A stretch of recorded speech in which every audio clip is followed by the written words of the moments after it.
अगले जन्म में क्या होंगे आप जानें।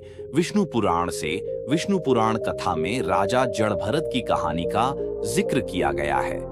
इनकी कहानी के माध्यम से मनुष्यों को यह बताया गया है कि कैसे एक इंसान पशु योनि को प्राप्त कर लेता है।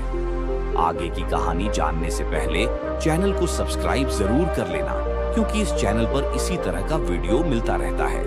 आइए जानते हैं विष्णु पुराण में जड़भरत की कथा से कैसे मिलता है मनुष्य को अगला जन्म। मृत्यु को आत्मा के सफर का एक पड़ाव मात्र माना गया है, क्योंकि अंत तो शरीर का होता है, आत्मा का नहीं। आत्मा तो मूल है और इसका सफर एक शरीर तक नहीं रहता है। इसे अनेकों शरीर में होकर गुजरना पड़ता है और हर शरीर के मिलने के पीछे कुछ न कुछ वजह होती है। ऐसा विष्णु पुराण, गीता और अन्य शास्त्रों में बताया गया है। लेकिन आत्मा का लक्ष्य भटकना नहीं होता है, बल्कि उसे परतत्व यानी मोक्ष प्राप्त करना होता है। मोक्ष वह है जब आत्मा का संयोग परमात्मा से होता है। परमात्मा को प्राप्त करने के लिए ही आत्मा विभिन्न शरीर को प्राप्त करता है, लेकिन एकमात्र कामना के चक्र में फंसकर आत्मा को बार बार विभिन्न योनियों में जाना पड़ता है।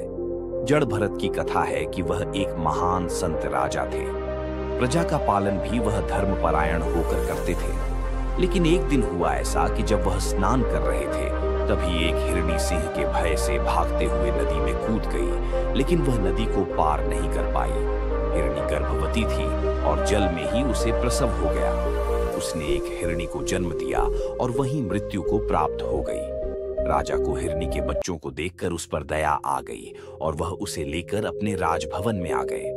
राजा जड़भरत ने उस हिरणी को अपने बच्चे की तरह पालना शुरू किया। हिरणी भी राजा से बहुत स्नेह करने लगी थी और राजा के आगे पीछे खेलती रहती, जिसे देखकर राजा जड़भरत आनंदित होते रहते। राजा का मोह हिरणी के बच्चे से बढ़ता चला गया और धीरे धीरे वह बूढ़े होकर मृत्यु को प्राप्त हो गए। लेकिन मृत्यु के समय भी उस हिरणी से उनका मोह समाप्त नहीं हुआ। वह उसी के बारे में सोचते रहे। परिणाम यह हुआ कि उन्हें मनुष्य योनि से एक पशु योनि में जाना पड़ा और वह स्वयं उस हिरणी की गर्भ में आ गए और हिरण के रूप में उनका अगला जन्म हुआ। इस तरह इस कथा में बताया गया है कि मनुष्य मृत्यु के समय जिस भाव से भावित रहता है, उसी भाव से उसे अगला जन्म प्राप्त होता है। गीता में भी कहा गया है कि मृत्यु काल में भगवान में जिनका मन लगा रहता है, वही मोक्ष को पाता है। लेकिन यह बहुत ही कठिन है, क्योंकि जीवन भर जिस भाव से मनुष्य भावित रहता है, वही भाव मृत्यु के समय उसके मन पर हावी रहता है। आपने देखा भी होगा कि घर में किसी की मृत्यु हो जाने के बाद अगर कुछ वर्षों में किसी बच्चे का जन्म होता है, तो लोग कहते हैं कि घर के वही सदस्य लौटकर आपके घर में बच्चे के रूप में आए हैं।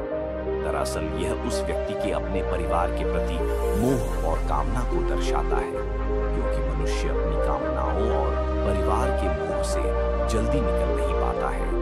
गरुड़ पुराण में कर्मों की प्रधानता बताई गई है, जिसके अनुसार मनुष्य जैसा कर्म करता है, उसी के अनुसार उसे अगला जन्म मिलता है।